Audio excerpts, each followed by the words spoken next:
പക്ക ഇപ്പൊ നടക്കുന്ന കാര്യം പക്ക കറക്റ്റ്. നമുക്ക് കണ്ടു മനുഷ്യന്റെ ക്ഷമയെന്ന് വെച്ച് കഴിഞ്ഞാൽ ക്ഷമയങ്ങ് നശിച്ചിട്ട് ഇത് എപ്പ തീരും ഫോണിങ്ങനെ എടുത്ത് ഓരോ മിനിറ്റ് ഇങ്ങനെ നോക്കിക്കൊണ്ടിരിക്കുക സമയം തീരാറായോ എന്ന്. ഈ 130 രൂപയ്ക്ക് ഒരു ബിരിയാണി മേടിച്ചു കൊടുത്ത് വീട്ടിൽ സുഖമായിട്ടൊന്ന് ഉറങ്ങിയ അത്രയും സന്തോഷം. മച്ചാന്റെ മാലാഖയുണ്ട്, സൂക്ഷിക്കുക. അതാണ് ആ പേര് നിങ്ങൾ മറക്കരുത്. ഹേ സിനിഫേൽസ്, വെൽക്കം ബാക്ക്. അപ്പോൾ മലയാളത്തിൽ നിന്ന് കുറേ നാൾക്ക് ശേഷം വീണ്ടും നമ്മുടെ പച്ചപ്പും സെറ്റപ്പൊക്കെ ആയിട്ട് ഒരു feel good family entertainer movie എത്തുന്നുണ്ട്. സൗബിനുണ്ട്, നമിത പ്രമോദ് ഉണ്ട്, അതുപോലെ തന്നെ ധ്യാൻ ശ്രീനിവാസനുണ്ട്. മച്ചാന്റെ മാലാഖ എന്തായാലും ഞങ്ങളൊന്ന് കണ്ടു നോക്കുന്നുണ്ട്. കണ്ടിട്ട് എങ്ങനെ ഉണ്ടായിരുന്ന അഭിപ്രായം എന്നൊക്കെ ഒന്ന് പറഞ്ഞുതരാം. അപ്പോൾ മച്ചാന്റെ മാലാഖ കണ്ടവർ നിങ്ങളെ റിവ്യൂ ഒക്കെ കമന്റ് ചെയ്യുക, വീഡിയോ ഇപ്പം ലൈക്ക് ചെയ്യുക. നേരെ റിവ്യൂലേക്ക്. ശരിക്കും പടം എങ്ങനെയുണ്ട്? ഒരു ഫാമിലി മൂവിയാണ്. കോമഡി ഉണ്ടോ? കോമഡി ഒക്കെ ഉണ്ട്. സ്റ്റോറി എങ്ങനെയുണ്ട്? കുഴപ്പമില്ല, നല്ല സ്റ്റോറിയാണ്. കുഴപ്പമില്ല. ഫീൽ ഗുഡ് ആണ്, തമാശ ഉണ്ട്. പടമാണോ? കോമഡിയോ? എങ്ങനെയുണ്ട് കണ്ടിട്ട്? കുഴപ്പമില്ല. മറ്റേ ഈ പുള്ളി നായകൻ കുഴപ്പമില്ല. പുള്ളി സത്യസന്ധമായിട്ട് പറഞ്ഞാൽ കൊള്ളാം.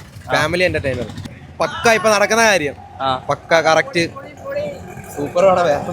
ബ്രോ കുഴപ്പമില്ല, കണ്ടോണ്ടിരിക്കാൻ പറ്റിയോ? നല്ല പടമാണോ? കുഴപ്പമില്ല. കോമഡി ഉണ്ടോ അതോ തമാശ? ഫീൽ ഗുഡ് ആണോ? കുറച്ചൊക്കെ കോമഡി. തിയേറ്റർ വാച്ചിനുള്ളതുണ്ട്. എങ്ങനെയുണ്ട്? Feel good family emotional thriller മച്ചാന്റെ മാലാഖ. മച്ചാന്റെ മാലാഖ ഒന്നും പറയാതിരിക്കുന്നതാണ് പേര് സത്യം പറഞ്ഞാൽ. എന്ന് വെച്ചാൽ 150 രൂപ വെറുതെ കൊടുത്ത് വെറുതെ അവിടെ പോയിരുന്ന ഉറക്കം തൂങ്ങി ഒരു എൻഗേജ്മെന്റ് ഇല്ലാതെ വന്ന ഒരവസ്ഥയായി പോയി. ഈ 130 രൂപയ്ക്ക് ഒരു ബിരിയാണി മേടിച്ചു കൊടുത്ത് വീട്ടിൽ സുഖമായിട്ടൊന്ന് ഉറങ്ങിയ അത്രയും സന്തോഷം. ഈ ചൂട് അറിയാതെ പോലും ഈ പരിസരത്തോട്ട് വന്നു പോലെ അത്രയ്ക്ക് പറയാനുള്ളൂ ഈ സിനിമയെ കുറിച്ച്. ഈ ഇപ്പം കുറേ പ്രശ്നങ്ങളില്ല, മലയാള സിനിമ നഷ്ടത്തിലാണ്. എങ്ങനെ നഷ്ടം വരാതിരിക്കുന്നത്? ഇങ്ങനത്തുള്ള സിനിമയൊക്കെ ഇറക്കിയിട്ട് ആൾക്കാരെ എടുത്തിട്ട് ടോർച്ചർ ചെയ്ത കണക്കാണ് എനിക്ക് തോന്നുന്നത്. എത്ര പഴക്കം കാണും ഇതിന്റെ കഥയും സിനിമയൊക്കെ മേക്കിംഗ് കണ്ടിട്ട്? മേക്കിംഗ് കണ്ട ഇത് സത്യം പറഞ്ഞാൽ ഇറക്കേണ്ട പടമല്ല. എന്ന് വെച്ചാൽ ഇന്നത്തെ സാഹചര്യത്തിൽ ഇതിന്റെ കോൺസെപ്റ്റ് ആണെങ്കിലും ഇത് തരുന്ന മെസ്സേജ് ആണെങ്കിലും എന്താണ് ഇത് ഇറക്കേണ്ട സിനിമയാണ്. എൻ്റെ പേഴ്സണൽ അഭിപ്രായമാണിത്. ഈ ചൂടത്തൊക്കെ തണുപ്പത്തിരുന്ന് കണ്ട ഒരു എന്റർടൈൻമെന്റ് ഉണ്ടാവും. എങ്ങനെ ഇത് ഓരോ നിമിഷം വാച്ച് ആയിക്കോട്ടെ ഈ സിനിമ തീരുന്നില്ലല്ലോ എന്നൊരു ഫീലിംഗ് ആയിരുന്നു സത്യം പറഞ്ഞത്. ആ സിനിമ ടിക്കറ്റൊക്കെ ഉണ്ട് കേട്ടോ, വെറുതെ പറയല്ല. എങ്ങനെയുണ്ട് മച്ചാന മാല? എങ്ങനെയുണ്ട് ബ്രോ? ജസ്റ്റ് നമുക്ക് ഈ ഒരു ചൂടത്ത് തണുപ്പ് കൊള്ളാൻ വേണ്ടി ഉറപ്പായിട്ട് ഈ സിനിമ ഒന്ന് കാണാം. ഫസ്റ്റ് ഹാഫ് വലിയ രീതിയിൽ കുഴപ്പമില്ല. ഫസ്റ്റ് ഹാഫ് കൊണ്ട് ഈ ഒരു സിനിമ തീർന്നായിരുന്നെങ്കിൽ സിനിമ ചിലപ്പോൾ ഹിറ്റായിരുന്നു. സെക്കൻഡ് ഹാഫിലും കൂടെ കൊണ്ടുവന്ന് ഈ റബ്ബർ ബാൻഡ് കണക്കി പടം വലിച്ച് ഒരു ചെറിയൊരു പ്ലോട്ടാണ്. ആ സാധനം ഇങ്ങനെ പറഞ്ഞില്ലേ ബ്രോ, ഒരു ചെറിയ പ്ലോട്ടാണ്. അതിങ്ങനെ വലിച്ച് നീട്ടുമ്പോഴത്തേക്കുള്ള നമുക്ക് കണ്ടു മനുഷ്യന്റെ ക്ഷമയെന്ന് വെച്ച് കഴിഞ്ഞാൽ ക്ഷമയങ്ങ് നശിച്ചിട്ട് ഇത് എപ്പോൾ തീരും ഫോണിങ്ങനെ എടുത്ത് ഓരോ മിനിറ്റ് ഇങ്ങനെ നോക്കിക്കൊണ്ടിരിക്കുക സമയം തീരാറായോ എന്ന്. എന്തായാലും 150 രൂപ എടുത്ത് വന്ന് കണ്ടതല്ലേ. പിന്നെ പുറത്ത് സെക്യൂരിറ്റി ചേട്ടൻ അടുത്ത് ചോദിച്ചപ്പോൾ ചേട്ടൻ പറഞ്ഞ് സിനിമ തീർന്നിട്ടേ വിടാൻ പറ്റും, ഇപ്പോഴും ഗേറ്റ് തുറക്കാൻ പറ്റത്തില്ല അങ്ങനെയൊക്കെ പറഞ്ഞതിനെ കൊണ്ട് വീണ്ടും എടുത്തുന്നൊരു പരിപാടി ആണോ മലയാളം സിനിമയുടെ?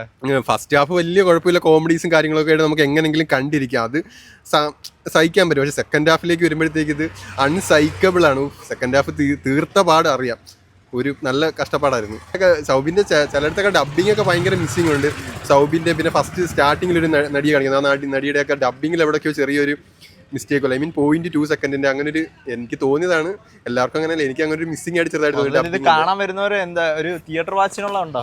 ഫസ്റ്റ് ഹാഫ് കണ്ടിട്ട് ഇറങ്ങിപ്പോയാൽ നിങ്ങൾക്ക് ഒരു ആശ്വാസമായിരിക്കും. സെക്കൻഡ് ഹാഫ് നിങ്ങൾ കണ്ടു കഴിഞ്ഞാൽ നിങ്ങൾക്ക് ഉറപ്പായിട്ടും ഇതിനു വേണ്ടി ഈ വർഷത്തെ ഒരു മറ്റേ ക്ഷമയ്ക്കുള്ള അവാർഡ് അല്ലെങ്കിൽ ഇത്രയും നേരം സഹിച്ചിരുന്നതിനുള്ള ഒരു അവാർഡ് ഉറപ്പായിട്ടും കൊടുക്കേണ്ടി വരും. അമ്മാതിരി ഒരു സാധനമാണ് സെക്കൻഡ് ഹാഫ്.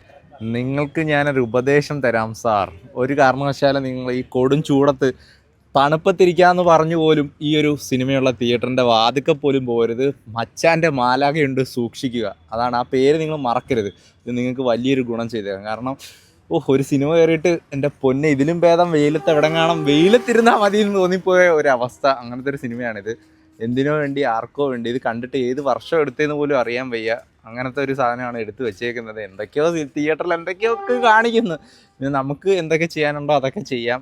അപ്പോൾ എന്തായാലും ഈ സിനിമ കണ്ടവർ നിങ്ങളുടെ അഭിപ്രായങ്ങൾ പറയാം. കൂടുതൽ കാണാനായിട്ട് കണ്ടിരിക്കാൻ പോലും വയ്യാത്തത്ര ഒരു സാധനമാണ് ഇത് ചെയ്തു വെച്ചിരിക്കുന്നത്. അപ്പോൾ ഇതിൽ അഭിനയിച്ചിരിക്കുന്ന സൗബിൻ, അതുപോലെ തന്നെ മമിത പ്രമോദ്, ഇവർ അഭിനയിച്ചിരിക്കുകയാണ്. അതോ ഇവർ തന്നെ തമാശയ്ക്ക് അവർക്ക് തന്നെ ചിരി വരുന്നുണ്ട്. ഡബ്ബിങ്ങിൻ്റെ ഇടയ്ക്കൊക്കെ ഇവർ തന്നെ എന്തെന്ന് പറഞ്ഞാണ് ഇത് അഭിനയിച്ചതെന്ന് ഞാൻ ആലോചിച്ചിരുന്നത്. പിന്നെ ധ്യാൻ്റെ ഒരു ക്യാമിയുണ്ട്, അതൊക്കെ ഒരു ഒന്നൊന്നര സാധനമാണ്. എന്തൊക്കെയോ സിനിമയിൽ കാണിക്കുന്നുണ്ട്. ഇമോഷണലാണോ ഉദ്ദേശിച്ചത്, ഫാമിലി ആണോ, ഫീൽ ഗുഡ് ആണോ എന്നൊക്കെ കണ്ടു കഴിഞ്ഞിട്ടുള്ളവർ പറയുക. അപ്പോൾ സാധാരണ പബ്ലിക് റെസ്പോൺസാണ് പറയുന്നത്. പിന്നെ ഈ കാണുന്ന ഓഡിയൻസിനോടുള്ളൊരു കമ്മിറ്റ്മെൻറ്റ് കൊണ്ട് ഞാൻ എൻ്റെ ഒരു സഹജീവി സ്നേഹം കൊണ്ട് ഞാൻ പറഞ്ഞു തരികയാണ്. സിനിമയുടെ പേര് മച്ചാൻ്റെ മാലാഖ. കണ്ടവർ നിങ്ങളുടെ അഭിപ്രായമൊക്കെ പറയുക. കാണാൻ പോകുന്നവർ ഈ റിസ്ക് എടുത്തുകൊണ്ട് റിസ്ക് എലമെൻറ്റ് സഹിച്ചുകൊണ്ട് തന്നെ കാണാൻ പോവുക. അപ്പോൾ അടുത്തൊരു വീഡിയോ കാണുമ്പോഴേക്കും ബൈ.